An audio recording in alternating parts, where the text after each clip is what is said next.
Here, you're ready for your dose of reality.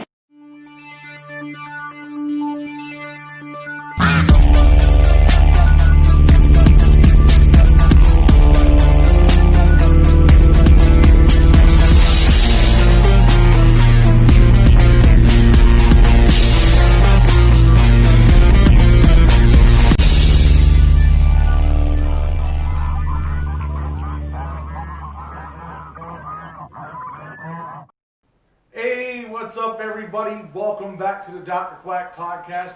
I'm your host, Dr. Quack, and I'm the important one, Mr. Mayhem. And after watching that last night, I have never looked so forward to the change of a year in my whole life. Oh, I know. Good golly. The pandemic has nothing on this abortion that was TLC 2020 pay-per-view. That's right. That's what we're here for, the review of this past Sunday's pay-per-view. Let's get down to it. Do we have to? Oh, but first, we got to clarify the record here. So you want to tell the fans? Coming into this pay-per-view, Dr. Quack scored 5 wins and 1 loss in Survivor Series.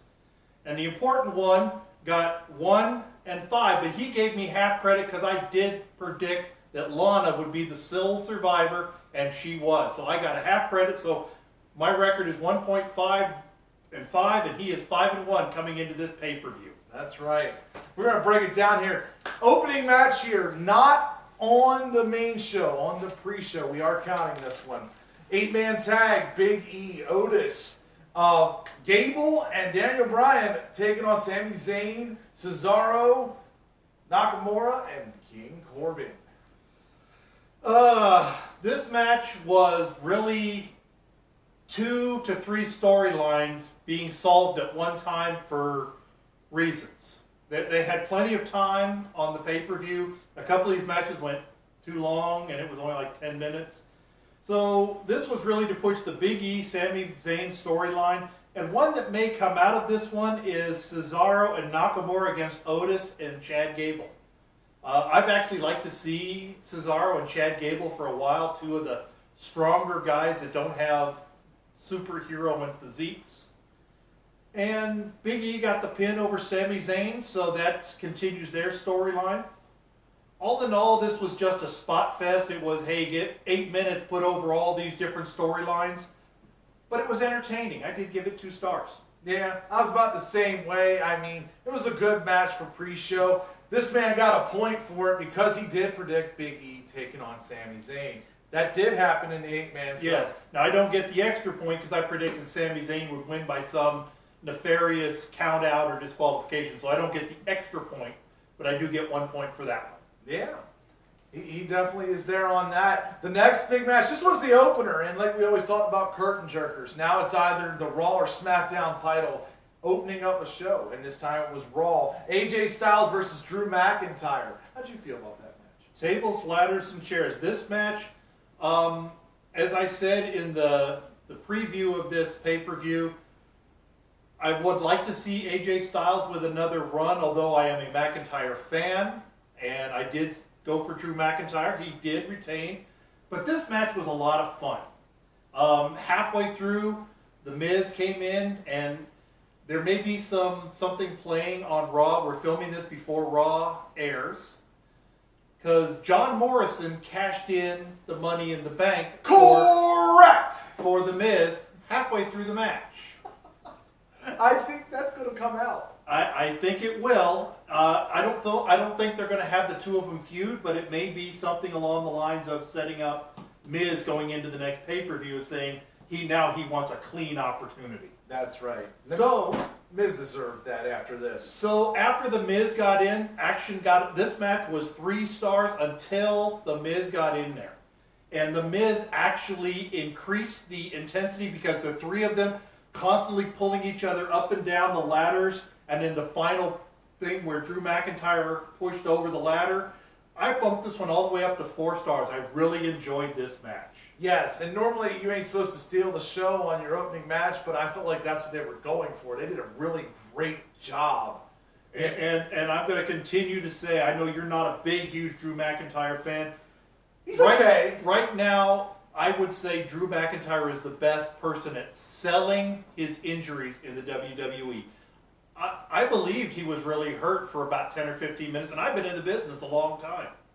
So I think he did a really good job of selling his injury. He always sells. He always sells throughout the entire match. He doesn't all of a sudden at the 5-minute mark stop selling the knee that they were working on. He did it the whole match. Yeah. So great job there on the selling of Drew McIntyre. Point for that. I should have had a point, but Miz couldn't just complete the cash in. He did it though. I figured that was going to happen. Yeah. So far, now we'll move into the women's tag team match. Nia Jax and Shayna Baszler taking on Asuka and her mystery partner, which, if you were living under a rock and if you're any kind of wrestling fan, you knew who it was. Charlotte Flair. The two of us went into the office, the Dr. Quack office, and we watched this match. And the Dr. Quack podcast went mild when Charlotte was called out. It was predictable, and I know they pipe in sounds, but even the sound didn't sound to care. This was a no big deal. It was basically academic as soon as Charlotte walked out there that Charlotte was going to get the win, and the only person was who's going to get pinned, and in this case it was Shayna Baszler. Flair, I have a couple things. I'm not a big Charlotte Flair fan, never have been, and she needs to stop chopping. Her dad does it well, she does not. What do you mean? The royalty princesses finally came back. That means all the other female wrestlers can go away now because she's back now. There's nobody else to fight for the title. She can go back and get her boob job. The queen! She can go back and get her boob job thing. Oh my God. And this match was just an overbooked mess. This was, how high are we going to push Charlotte's star to the moon at the expense of everybody else in the ring? This match was horrible. And they're going to give her a title match here, probably at Rumble or the middle pay-per-view event, whatever that is. Right. Because she's Charlotte Flair. But I gave this match 2 stars, and I hate to say that I gave it 2 stars, but I gave it 2 stars. Yeah, I'm pretty much on the same boat on that. I wasn't really highly impressed with this. In fact, when she came on the TV and had her come out there, I'm just hoping, God, let her and Asuka feud for the world. Let them keep the tag team titles, but no. It's Charlotte Flair. I was very, kind of disappointed in that. But like I said, this will be a good thing because hopefully, Nia Jax and Shayna Baszler will fight each other. And I hope that is short because Shayna Baszler is ready for a run. You can tell she's getting frustrated being a comedy sidekick to somebody who is very, very dangerous and doesn't mean to be. Shayna Baszler is legitimately dangerous. Nia Jax is just sloppy and dangerous. That's right. She didn't go back to the Performance Center. That was Keith Lee. So that's the way it is. You had, the Hurt Business going against the New Day. This is one he called, because in our pre-show, we predicted trying to pick a couple of matches because the card was not complete. This is one he guessed correctly, so he gets a point for the correct guess. We both went with the New Day losing the titles, which we were both correct on that. So he gets 2 points on that one. I get 1 point. This match was pretty decent. There was a lot of lackluster between the Hurt Business members themselves until the end. When it came time to start pushing towards the finish of the match, all of a sudden the teamwork was there, but Shelton Benjamin acted for a while, didn't act like he wanted to be there, and only Cedric seemed to be interested in the match. So I don't know if that's by design or just Shelton is not buying this. But they set it up really well. It was a decent match, but it wasn't anything special, nothing to write home about. I did give it 2.5 stars though. Yeah, I was really impressed with it here. Thank God, the Hurt Business, like I said, one of my favorite groups to watch nowadays. Hold the gold. United States title and tag team titles. Totally amazed on that happened. I hate to say this, but I'm worried that I started to care a couple of weeks ago about the Hurt Business. The MVP promos were starting to get to me. I like the fact that they really destroyed Retribution, which really shouldn't have happened, but it did because they're not great. So I started to care a couple of weeks ago, and I have the sneaking suspicion that the wheels are going to fall off the bus very soon. Cedric is about to be destroyed. It could be. There you go. Sasha Banks taking on Carmella. This was Women's title. This was our Geico clap of the night at the preview. Oh my God! And boy, did it not disappoint. I'm going to say this first. Under the WWE's no hitting in the head policy, which is a great thing, save the head injuries, but quit hitting people in the back with garbage. Champagne bottles. It would have made a whole lot more sense for her just to do the kick, knock her out, and dump the champagne all over. But hitting her in the back twice? Stop it. Yeah, was it living up to the Negative Star Classic or what? This match was actually better, and I tried to be objective on this match. This match was better than a Negative Star Scared Classic. the dog. But just barely. There were a few nice transition moves that I don't know if it was heavily rehearsed or they just have good chemistry. But Sasha's Eddie-sploitation is just, everybody exploits Eddie Guerrero. Stop it. Let the man rest. Let the man be in the Hall of Fame, but don't steal his moves. Yeah. Yeah, I mean, it was an okay match, but you knew Sasha was going to win. We both said that. I think the whole world knew that. She's not going to drop the belt on a non-Big Four pay-per-view, I don't think. Yeah, 1.5 stars. It was better than the Negative Star Classic, but the few good things in there really didn't make this match. Yeah, and here we go, going down the line here. So you're not going to even say what you gave it? Oh, dude, it don't even matter with that. I'm just go. going to say it was not that good. I'll go with that 1.5 because I just am kind of like, eh. Yeah, I agree. Eh. You know, I wanted to totally dismiss that one. Sorry. There you go. Roman Reigns, Kevin Owens, Universal title, TLC. This match to me lived up to the hype because it showed that Kevin Owens never says die. Yes, and this is the match that both of us said we like this story because the WWE's a little watered down. Even before the pandemic, it was getting a little watered down.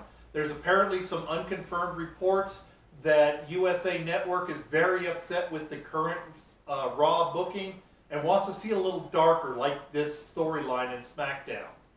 And you're right, Kevin Owens rocked this.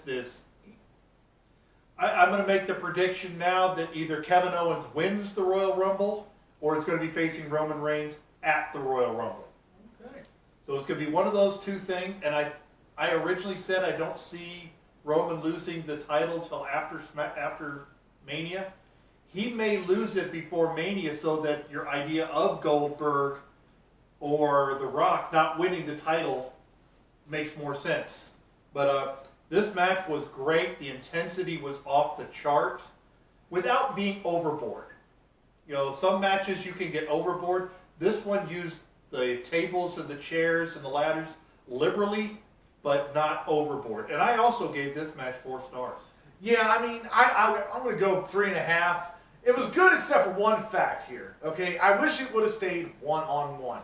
You had to have Jey Uso out there, I know. But just like 4 or 5 times, I'm like, Jesus. And then this Friday, they're saying they're going to have a steel cage rematch between Reigns and Owens. I'm like, how many times are you going to have, Uso climb the cage to prevent him? I know that's going to happen. I've seen it all over the, storylines. Everybody's been writing it on Facebook and all the social media. This might be where they bring Daniel Bryan back in because they did hint that they wanted to be a tag team. This might be where Daniel Bryan comes back in. That's right. Yes. The big main event. No, it was not. And opinions are going to vary on this. The Fiend taking on Randy Orton in the Firefly Inferno match. When we did our filming, we knew this was going to be a regular match at that time. That was what we knew, is it was a regular one-on-one match. We didn't know about Firehouse or any of that other stuff. So we both predicted the Fiend would win this one. I predicted by a disqualification. He predicted by a pinfall. And this match was a mess. They brought out all the person who was on bump cam. Every time they bumped, he's pushing the button to cause the fire to come up. Too much. And this match was anticlimactic, to say the least. There's very little of them trying to push each other into the fire. Very little of that is going to happen this time. This match was really bland for an extreme style match. This match was very boring. And I don't know what their thought process was in this finish. By the way, Randy Orton did go over. Where if you haven't seen it, by the time, if you didn't watch TLC and you haven't yet seen Raw by the time this video comes out, we're not going to say what happened after that. We're just going to keep our eye on it and see why they chose to do what they did, other than Randy Orton going over. Yeah, I mean, I love the match personally because anytime you have an Inferno match, I was very excited. This is the first one without Kane involved in it ever in the history. And there's been 7 of them. I love the match. I gave it 3.5 stars because, you know, I'm still trying to figure out how you're going to set the man on fire. Did they throw a dummy in off camera? How did they do it? Because that looked phenomenal. I gave it 1.5 stars. This match was a cluster. And like I said, it really, there was no drama to this match. None. There was more drama in the package leading up to the match than there was in the match itself. I wonder if this is a vacation for The Fiend. I'm hoping not. I would love to see him win the Royal Rumble, but I'm almost feeling like they're going to make it come out after the Royal Rumble. He'll make a return and maybe have a fight there somewhere leading into Mania. I feel like he needs some vacation time. But yeah, you want to break down the scores for us. Tell us where we're at, my man. Oh my God. So, like I said before, he was 5-1. I was 1.5 to 5. So now, Dr. Quack is 9-3. Yeah! So he lost 2 matches, and I am now 7-5 because I gained the extra half point for correctly predicting that Shayna Baszler and Nia Jax would lose their title, as well as the extra point for Big E facing off with Sami Zayn. So I am 7-5. So no, 7-6, excuse me, because I did lose 1 match. Ah, yes. I'm still leading, but it's close here, folks. I made up a lot of ground because he thinks fire matches are good. I enjoyed it.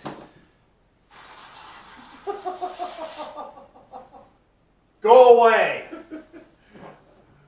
Well, I'd like to thank you all for tuning in. Make sure you like, share, and subscribe to this channel.